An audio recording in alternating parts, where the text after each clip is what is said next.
Hi everyone, this is Matteo, and in this new episode of Changing Life, we're going to meet with Robin Scott, who will share with us his stories and, of course, his experience. But as you might already know, that's not all about it for today. In fact, Robin will tell us a bit more about working as a Codeable expert too, letting us know how this experience, in a way, changed his life. So, hey Robin, thank you for joining us in this new episode. We really appreciate it. Hi, hi Matteo. Good to talk to you. Thanks for having me on. Yeah. So to get everything started, why don't you tell us in which part of the world are you right now, where you from, but most importantly, how long have you been a freelancer? So I live in England, in the north of England, in the Yorkshire Dales, Uh-huh. in a really quiet place called Swaledale. It's quiet most of the year, and then it's really popular with tourists in the summertime. It's like a lot of people come on holiday here. So I started out as a freelancer. I started basically as like a sole trader in 2005 when I was at university.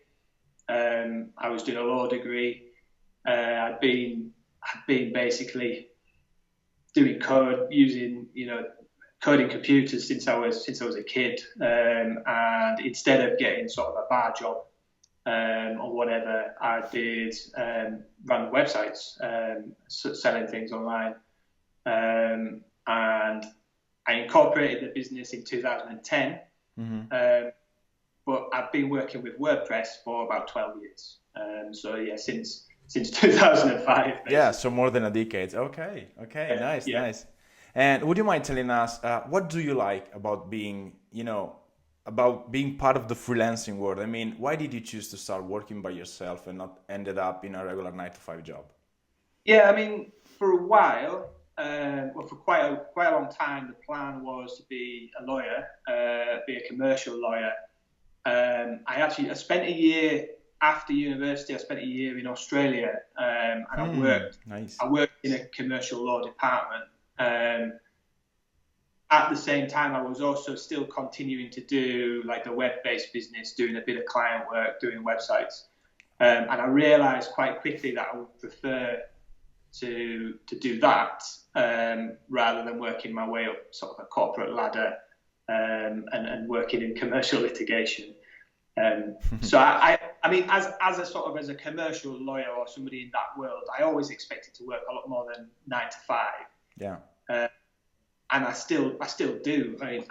Yesterday I finished quite late yesterday, started very morning. Um, but there's still a lot of flexibility in having your own business and being able to work internationally. Yeah. I can work with an American client in the evening, and I can spend time with my family in the morning, and vice versa. I can work with an Australian client really early in the morning, and just find an hour in the middle of the day to go and pick my daughter up from nursery or whatever. So that flexibility actually is quite good, but you are working all the time as well. So it's sort of it's two things at the same time. Okay, yes. The flexibility is good, but sometimes it just cover up the most part of your day, yes, and evenings as well. Yes. So even if we are at the beginning of this review, I'm gonna ask like a super tough question right away. Are you ready? Yeah. Okay, so what does it take to be a good freelancer? And do you think anybody can be one? Just to clarify a little bit this question, I think that maybe dealing with client requests that might fall off the scope of a project, tight deadlines, revision, planning your time, Yeah. and planning your resourcing, and all the like are a continuous challenge for someone at getting close, someone that would like to, start freelancing, right? Yeah. So tell us about it. What does it take to be a So, good freelancer? I mean, what does it take to be good?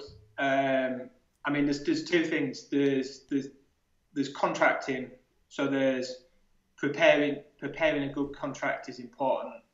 So basically, everyone's expectations have to be really clear before any work starts.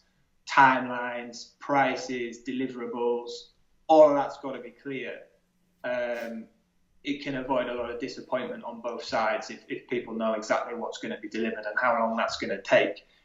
Um, but probably more than that is communication. I mean, obviously it ties into that, but communication. Good freelancers are organised and they're professional and consistent communicators. So it's important to know your job and be really good at the code, but that's a given for me. Like that's the sort of starting point. So you've got to know what you're doing. You know, if you're going to log into somebody's website and start making changes, you've got to be able to communicate with people, and particularly people who don't necessarily understand what you're doing to their websites. You've got to be able to make it really clear to people. I think that's probably the most important thing for being a good freelancer and a good contractor is if you can communicate clearly what you're about to do and what you've just done. I think everybody's going to be happy with the job that you've done. So I would say that's number one for me. Yeah, probably because many people aren't developers, so they lack a lot of technologies, tech knowledge around, development. So yes, this is a fair point and it's a really good one. Yeah, I completely agree with you. Yes. But I also know another thing about you and your professional story. I know that you're not just a one-man band, a solo freelancer. You also run your own agency, Silicon Days, correct? Yeah. And would you mind sharing your experience on that? I mean, how were you able to scale from being a freelancer to an agency owner? How did you come up with this idea? Anything? What are the challenges involved in this switch from being a freelancer and running an agency? Anything? It's super useful. I mean, agency is probably a rather sort of a grand term. It's 4 people working together, and we tend to we've always since 2007 the same people have been working together. So actually met 2 of the people I had already been working with when I was in Australia, and we started working together. So when the company was set up in 2010, it was just a natural thing to include these guys. And the reason for that is, I think, and it sort of ties into what I do with open source as well. I think people are better when they come together and work together. And it's sort of, in the freelance world, it sounds a bit strange, I suppose, because the idea is you've got individual developers, but nobody can be an expert at everything. Jono who works with us, he's a big SEO guy. He does a lot of off-site, on-site SEO, search engine optimization, Google penalty recoveries. I don't do any of that. I don't really understand how it works, to be honest. But, it's really good to have people who are expert. That's what I really like about Codeable as well. People who know exactly what they're doing and they have specific expertise. And we specifically have increasingly focused on WooCommerce. So we do a lot of WooCommerce work with Silicon Dales, and we just a week ago, in fact, we have become gold accredited by WooCommerce. Yeah, exactly. I think there's either 12 or 15 gold accredited WooCommerce businesses in the world, and we're one of them. So it's like that. Don't go and look it up and then say I'm wrong, because it's about 15, I think. So that's really important for us to have like a specific expertise, and I think it's one of the challenges is to find your niche, basically, to go from being a person who does anything on a WordPress website to doing specific things that have enough of a market to pay the bills, basically. And that's the challenge, because 5 years ago we would pick up anything, any project that was going, and now actually we're very specific about the projects that we do, which it leads to better results, basically. So that's definitely the main challenge, is finding your expertise and not trying to really cover everything that somebody might want. Yeah. Okay. Thank you for sharing this, and congrats again on your certificate on WooCommerce. And So let me just take a step back and get back on track on the main question. So what made you look for something new in your freelancing life, like Codeable? I mean, was there a specific reason, or you just give it a shot? I don't know. What else? Yeah, I mean, to fully describe the process of how I discovered Codeable and Yeah. got into Codeable. I mentioned WooCommerce just then. When we initially went onto the new WooCommerce program after Automatic had bought WooCommerce, they changed the partner program, the Woo Expert program. It's now called, for the better. Basically, they added a lot of extra oversight basically to the system and made it a bit better. And actually, WooCommerce refer people who are looking for work doing. They refer them either to Woo Experts or to Codeable. So I thought, well, I better check Codeable out and see what it's about. Probably just over a year ago now. Put in an application, kind of forgot about it, and then started getting these tests from Codeable, testing whether the quality of what I could do, and eventually obviously got accepted onto the program. I think it was about May or June 2016. But yeah, it took almost 1 year. Wow. Yeah, just about a year. Yeah. So that's what sort of happened was I kind of noticed that Codeable was a lot of good WooCommerce work was going through Codeable. So I thought, actually, I need to be on there, and I need to make sure that basically I'm not missing good WooCommerce work that I'd be really good at doing. So it makes sense. And so it's proved as well. It's actually it's worked really well since then. Okay, and what type of project you see yourself strongest at? I mean, quick ones or more complex that maybe might keep you busy for a week, or I don't know, any others? It's there's kind of a mix, and it's generally led. About a year ago, we would have said we didn't do so many small tweaks. We would tend to focus on larger projects. So 6 months of last year, in fact, was spent working mainly for one client. However, there's a big need out there for relatively small tweaks to finish a project, where it's a WooCommerce website, it's being made by a design agency who knows their stuff, but there's a WooCommerce element that they're just having a little bit of trouble with.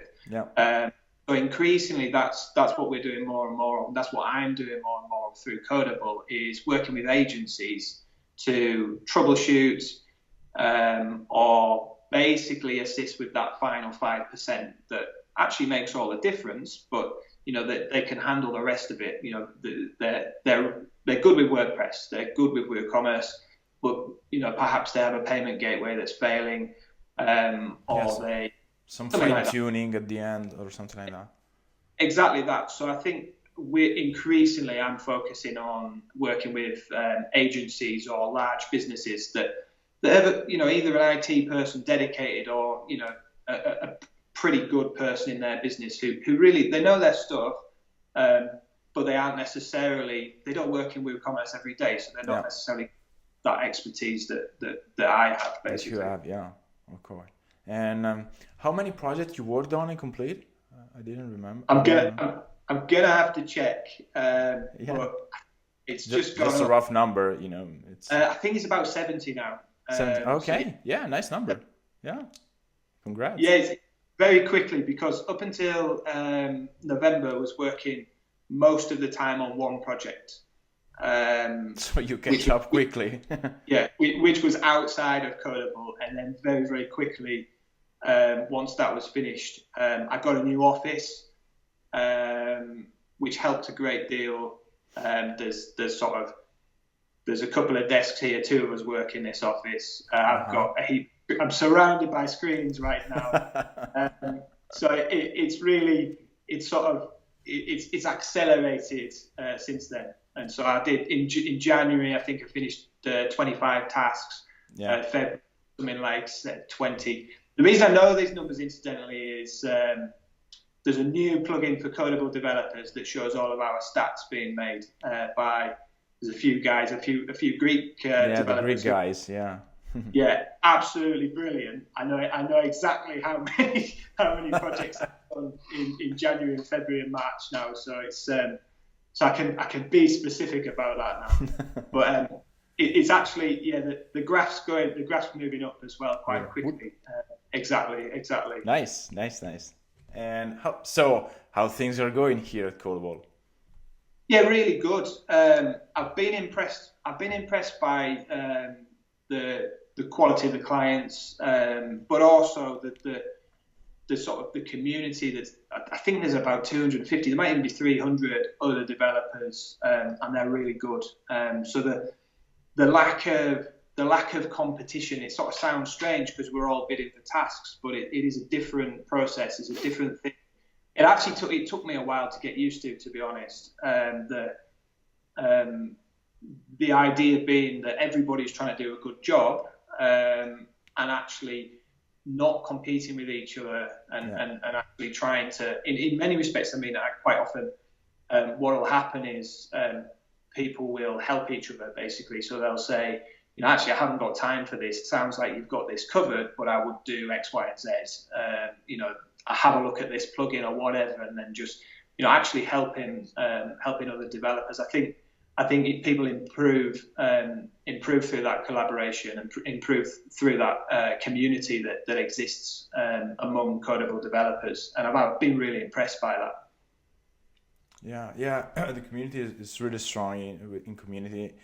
You also have, I know because sometime I jump in. You also have a Slack channel all among you developers at Codeable. I see that you talk, you talk shop, you talk about funny stuff. So it looks to me from an outsider view, because I'm just with the Codeable team. I just look at when I jump in, it looks like it's friends talking sometimes about work.